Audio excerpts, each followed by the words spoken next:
네, 방금 전에 말씀드린 대로 이정열 전 부장판사 연결해서 이명박 전 대통령의 영장실질심사 출석 포기 이 문제 어떻게 되는지 자세히 짚어보겠습니다. 여보세요. 네, 안녕하십니까. 예, 안녕하세요.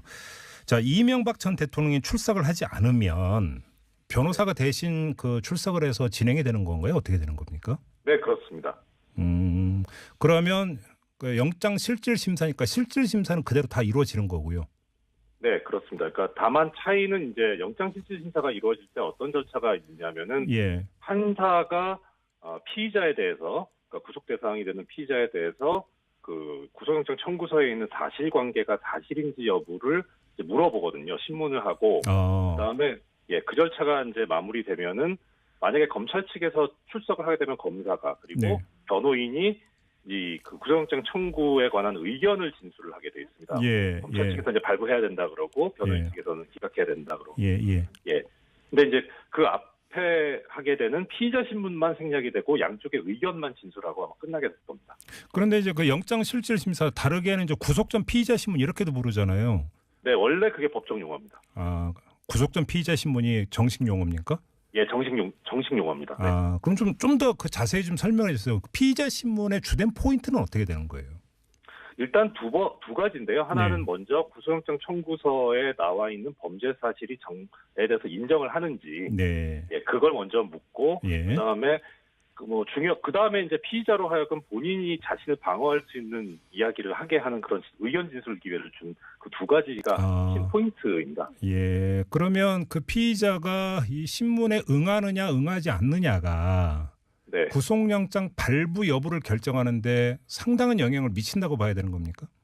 상당한 영향을 미칩니다. 근데 일단 그 전에 하나 말씀드릴 게 원칙적으로 그 구속 전 피의자 신문 절차가 출석하냐 불출석하냐 이거 선택의 문제가 아니고요. 네. 원칙적으로 이 신문 절차에 회부를 하게 되면은 구인영장이 발부가 됩니다. 잡아가지고 이제 신문을 해야 되니까요. 아, 그러면 그 나가고 싶으면 나가고 나가기 싫으면 안 나가는 이런 거 아닙니까? 그러면? 예, 그런 건 아닙니다. 그런 건 아닌데 이제 과연 그 이명박 전 대통령 측에서 그걸 노렸는지는 모르겠는데 본인은 이제 자기 발로는 안 나가겠다고 하니까 그런 구인장을 집행을 해야 된다는 얘기가 되고 그러면은 그 사저에 가서 강제로 이제 끌고 나와야 되는 그 상황이 빚어져야 되거든요. 예, 그러니까 그런 모습을 비침으로써 어떤 탄압받고 핍박받는 그런 그 모양을 연출하려고 했을 수도 있는데 아무튼 그러니까 불출석하겠다 그래서 그렇게 자유롭게 할 수 있는 건 아니고요. 다만 그러니까 구인장을 집행하는 쪽에서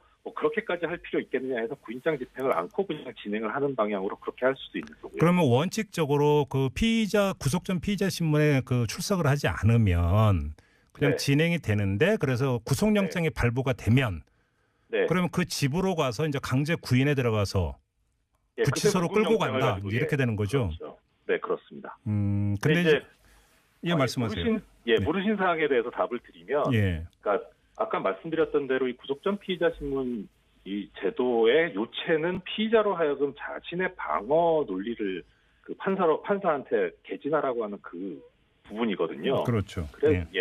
그래서 이 사건에서 피의자가 하고 싶은 얘기는 사실 그 법정에서 이야기를 하지 않으면 결국 남아 있는 건 수사 기록에 있는 것밖에 없는데, 그렇죠. 수사 기록은 수사기관에 의해서 작성된 피의자 신문 조서가 요체거든요. 결국 피의자의 진술이라는 것이. 거기에 이제 피의자에게 유리한 부분도 조사를 하게는 돼 있지만 사실 피의자가 원하는 만큼 그렇게 강하게 또 자세하게 기재가 되지는 않지 않습니까? 예, 그러니까 그 영장 실질 심사를 하는 재판부 입장에서 볼 때는 정말 피의자가 주장하고 싶은 바가 무엇인지를 알 수 없는 상태에서 해야 되기 때문에 상당히 영향을 미치게 되죠. 불리하게. 알겠습니다. 아무튼 불출석하겠다고 밝혔고 이렇게 되면은 이제 기다려야 되는 거잖아요. 발부 여부를. 네, 그렇습니다. 이명박 전 대통령 입장에서는 자, 그 이정열 전 부장판사는 구속영장 발부 여부를 어떻게 전망을 하세요? 거의 100%에 가깝지 않을까 싶은데요. 어떻게요? 그러니까 구속영장이 발부되는 쪽으로요. 거의 100%에 가깝다고 단언을 하시는 근거를 좀 말씀해 주세요. 일단 한 가지 이제 뭐라 그럴까 알 수 없는 부분은 뭐냐면은 과연 이제 검찰에서 얼마나 이 범죄 사실을 소명할 것인가의 문제인데 그동안 언론 보도를 봤을 때 이 측근들의 진술이라든가 그다음에 영포빌딩 지하에서 발견된 문건들을 보면 증거들은 꽤 갖춰져 있는 것 같아요. 그리고 뭐 단적인 예를 들자면은 그 다스 소송비 대납 관련해서 삼성 측의 이학수 전 부회장 같은 경우에는 그 인정했다는 취지의 자술서를 냈다고도 하니까요. 그러니까 범죄 사실 소명은 되는 것 같고 그다음에 그다음에 나가서 이제 도주 우려나 증거인멸의 우려인데 이 지금 이 부분이 혐의가 인정이 된다면은 이 최소 형량이 징역 10년이거든요. 그래서 이 경우에는 실형을 피할 수 없기 때문에 이런 경우 객관적으로 도주 우려가 있다고 보거든요. 높은 형이 선고될 그 가능성이 있기 때문에 그래서 도주 우려도 충족하니까 증거인멸의 우려까지 따질 필요 없이 구속영장 발부 사유는 있는 것으로 지금 보입니다. 박근혜 전 대통령에게 구속영장을 발부할 때의 판단과 이번 이명박 전 대통령의 경우가 상당히 유사하다라는 분석도 있던데요. 동의하세요? 대응 전략이 좀 이제 양쪽이 다르니까. 다르죠. 그렇죠. 그러니까 박근혜 전 대통령 시절에는 이제 적극적으로 본인이 나와서 이야기를 했었는데 지금 아예 출석을 하지 않고. 지금 드리는 질문은 뭐냐면 이제 그 검찰이 구속영장을 청구했던 이제 주된 이유를 크게 세 가지로 들지 않습니까? 하나는 범죄가 너무 중대하다, 중대성. 그 뇌물액만 110억에 달한다라고 하는 점. 그다음에 김백준 전 기획관은 방조범인데 이명박 전 대통령은 주범으로 규정을 했는데 어떻게 그러니까 김백준 전 기획관은 구속됐는데 불구속할 수 있느냐? 뭐 이런 걸로 이제 박근혜 전 대통령이 비슷하다는 거죠. 최순실 씨는 공범으로 규정한 최순실 씨는 구속됐는데 그럼 박근혜 전 대통령은 이런 식으로 대입하면 사례가 상당히 비슷하지 않냐 이렇게 이야기하더라고요. 그렇죠. 그리고 지위도 같고요. 그러니까 전직 대통령이었다는 그리고 국정 최고 책임자였다는 점도 같고요. 그리고 이제 다만 이제 뭐 이명박 전 대통령 같은 경우에 좀 더 조사를 해서 나와야 될 부분이기는 하지만 이제 직권남용이라든가 국정농단까지 지금 나오는지는 아직 안 나오거든요. 그래서 그 부분만 그러니까 좀 디테일한 부분만 약간의 차이가 있을지는 모르겠지만은 근본적으로는 이제 같은 구조, 유사한 구조를 띠고 있는 건 맞습니다. 둘 다 이제 금품 수수가 또 문제가 됐었던 사안들이고요. 한때 이번에 이제 담당하게 되는 영장 전담 판사 박범석 부장판사 이름이 실시간 검색어에까지 올랐던데요. 어느 순간부터 우리 사회에서 이 판사의 성향 이런 것들을 분석하라고 촉각을 곤두세우는 이런 분위기가 형성이 되던데 전직 판사로 일단 이런 분위기는 어떻게 보세요?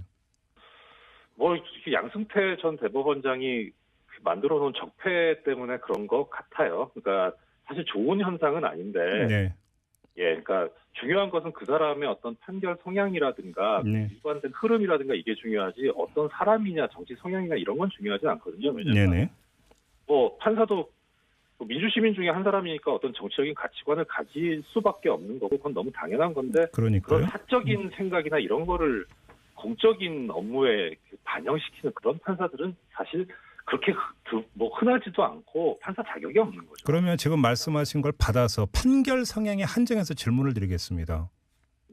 어떻게 파악하고 계세요? 판결 성향은? 좀 걱정됩니다. 어떤 점에서? 여러 가지. 그러니까 좀 판결 성향은 약간 좀 뭐라 그럴까 종전에 그러니까 표현이 적당한지 모르겠습니다만 약간 보수 쪽에 가까운 판결 성향으로 저는 알고 있습니다. 여러 가지 이제 사례들이 나오고는 있는데, 이제 좀 뭐라 그럴까 이명박 전 대통령의 구속을 바라는 그런 입장에서 기사를 쓰시는 분들이 구속영장이 발부되지 않을까라고 하면서 분석해놓은 판결 성향 기사는 좀 봤는데요. 그런 판결을 한 것도 맞기는 맞지만 전체적으로는 보수적인 쪽으로 저는 그렇게 알고 있습니다. 그래요, 알겠습니다. 그럼에도 불구하고 좀 전에 거의 100% 확신한다고 말씀하셨는데, 그건 이제 범죄 구성하고 있는 이 내역을 보니까 너무 심각하다 이런 말씀이신 거죠? 그렇죠. 그거는. 법적으로만 보면 이건 전혀 여지가 없는 상황이거든요. 알겠습니다. 그러니까 아무튼 영장 실질 심사는 모레 오전 10시 반부터 열린다고 하는데, 구속영장 청구서가 207쪽. 영장 발부 필요성을 정리한 의견서가 1000쪽 이상이다 이렇게 전해지고 있는데요. 이러면 그 구속영장 발부 여부는 상당히 시간이 오래 걸린다고 봐야 되는 건가요? 상당히 시간이 걸리죠. 그리고 영장 청구서의 분량이나 의견서의 분량도 분량이지만 무엇보다 중요한 거는 기록의 분량이 얼마인지가 사실 제일 중요합니다. 네, 그렇죠. 그러니까 이게 보통은 큰 사건 같은 경우에 10만 쪽 넘는 수도 있고 하니까요. 네네.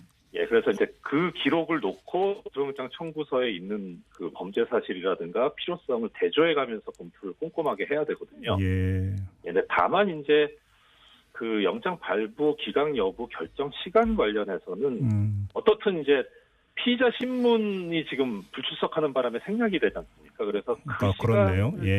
세이브되는 확보되는 거를 감안하면은 뭐 기록이 좀 많더라도 뭐 그렇게 통상적인 그런 시간대보다 더 늦어지지는 않을 것 같다는 생각을 하고 있습니다. 알겠습니다. 마지막으로 하나만 더 여쭤볼게요. 어제 뭐 최강욱 변호사하고 인터뷰하면서도 같은 질문을 드렸는데요. 김윤옥 여사와 관련된 의혹이 지금 계속 줄을 잇고 있지 않습니까?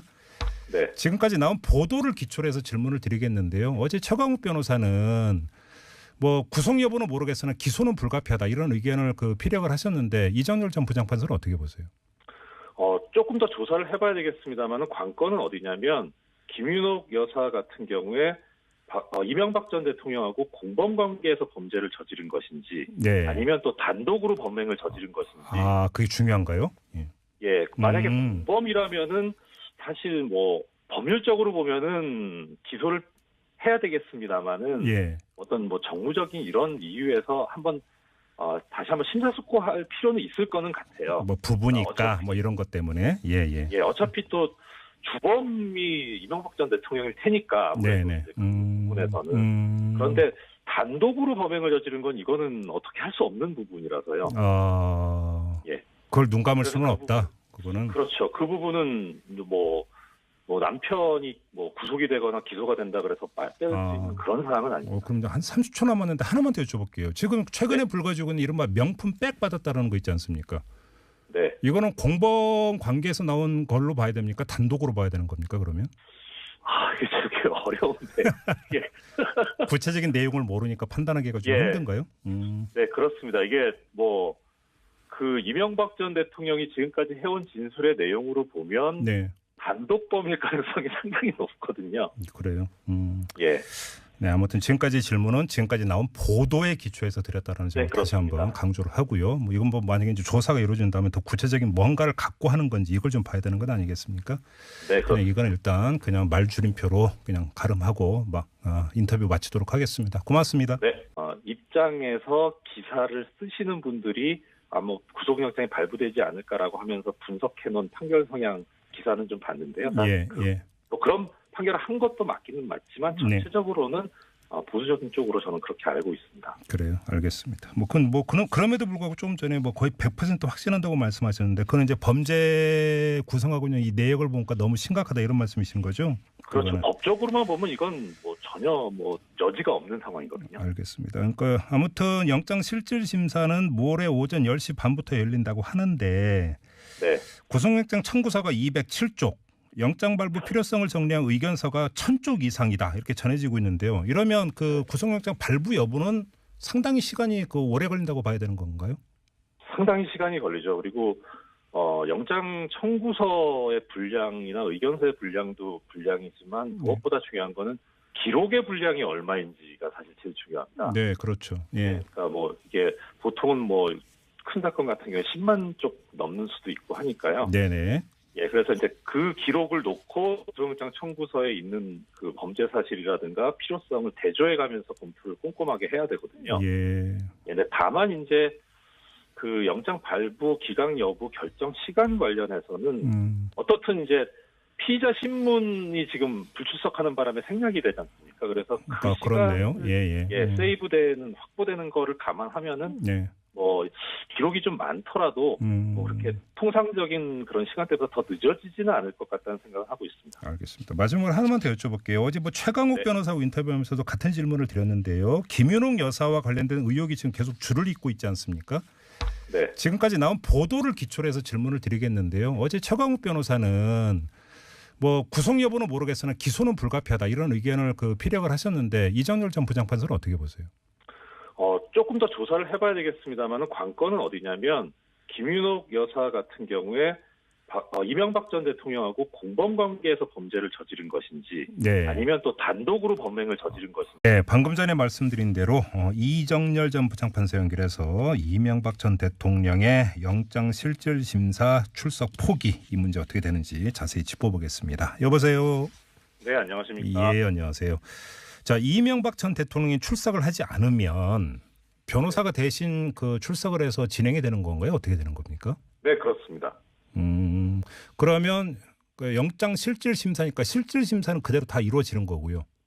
네, 그렇습니다. 그러니까 다만 차이는 이제 영장 실질 심사가 이루어질 때 어떤 절차가 있냐면은 예. 판사가 피의자에 대해서 그러니까 구속 대상이 되는 피의자에 대해서 그 구속영장 청구서에 있는 사실관계가 사실인지 여부를 이제 물어보거든요. 신문을 하고 그다음에 그 절차가 이제 마무리되면은 만약에 검찰 측에서 출석을 하게 되면 검사가 그리고 네. 변호인이 그 구속영장 청구에 관한 의견을 진술을 하게 돼 있습니다. 예, 검찰 측에서 이제 발부해야 된다 그러고 변호인 예. 측에서는 기각해야 된다 그러고. 예.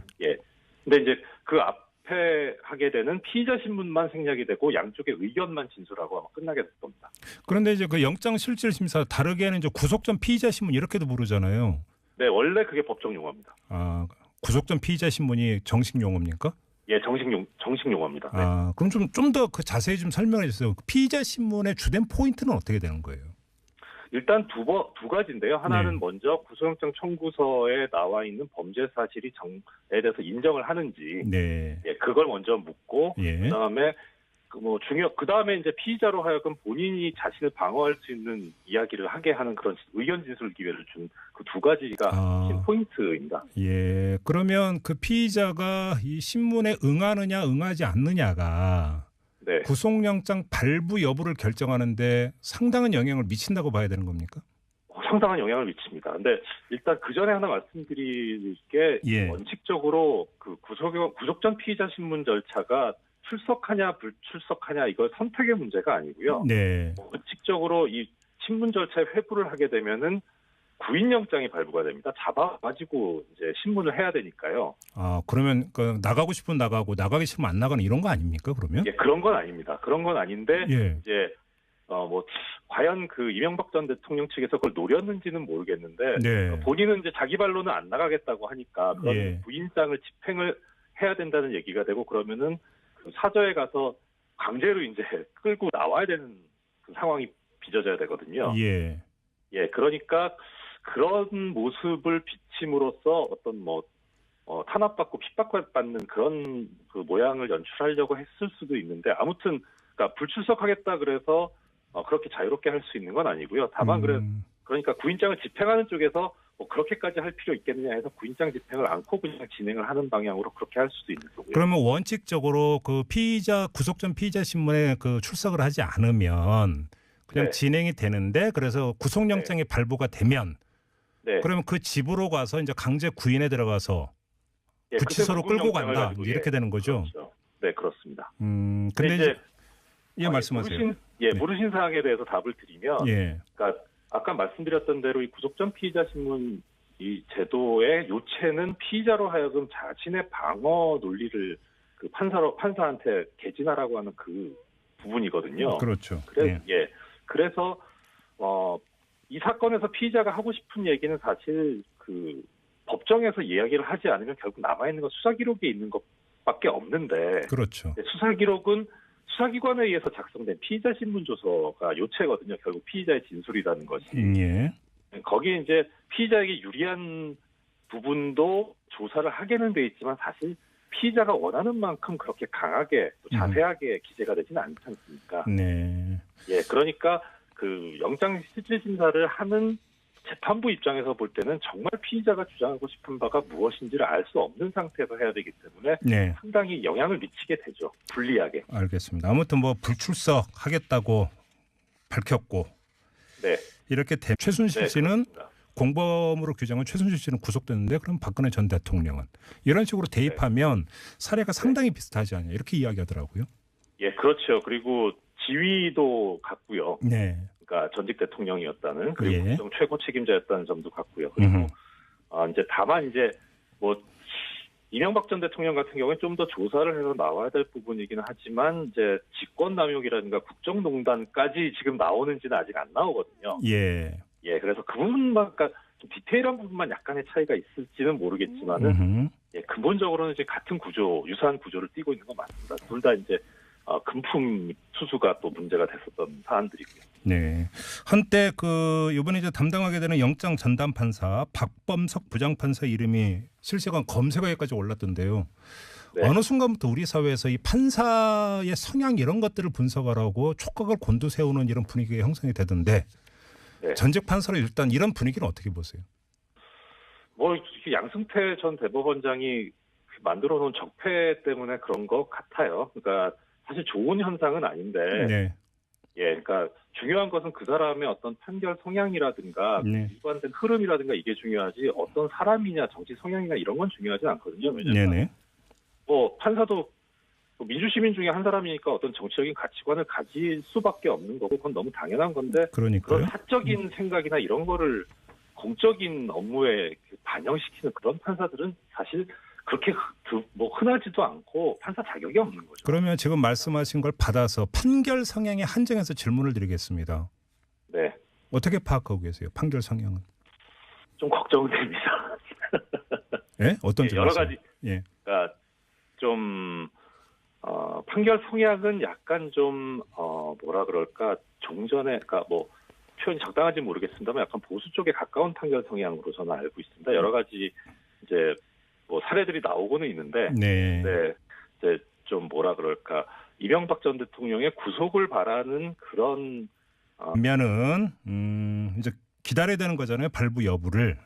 네, 그렇습니다. 이명박 전 대통령 입장에서는 자, 그 이정열 전 부장판사는 구속영장 발부 여부를 어떻게 전망을 하세요? 거의 100%에 가깝지 않을까 싶은데요. 어떻게요?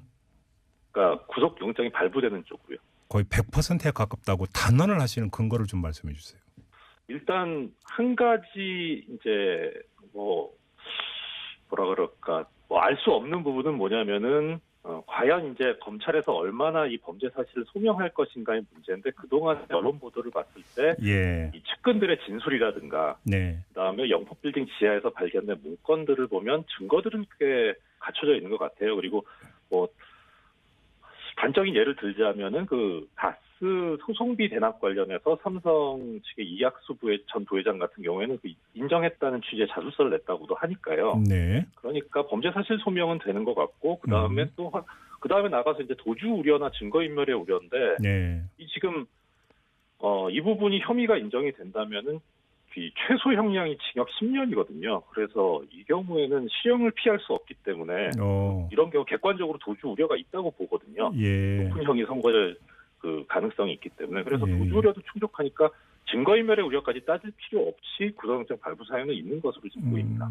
박근혜 전 대통령에게 구속영장을 발부할 때의 판단과 이번 이명박 전 대통령의 경우가 상당히 유사하다라는 분석도 있던데요. 동의하세요?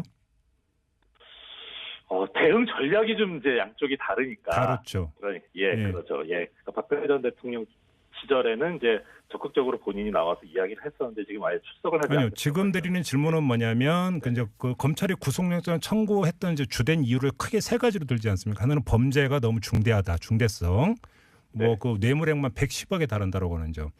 그 다음에 김백준 전 기획관은 방조범인데 이명박 전 대통령은 주범으로 규정을 했는데 어떻게 그러니까 김백준 전 기획관은 구속됐는데 불구속할 수 있느냐?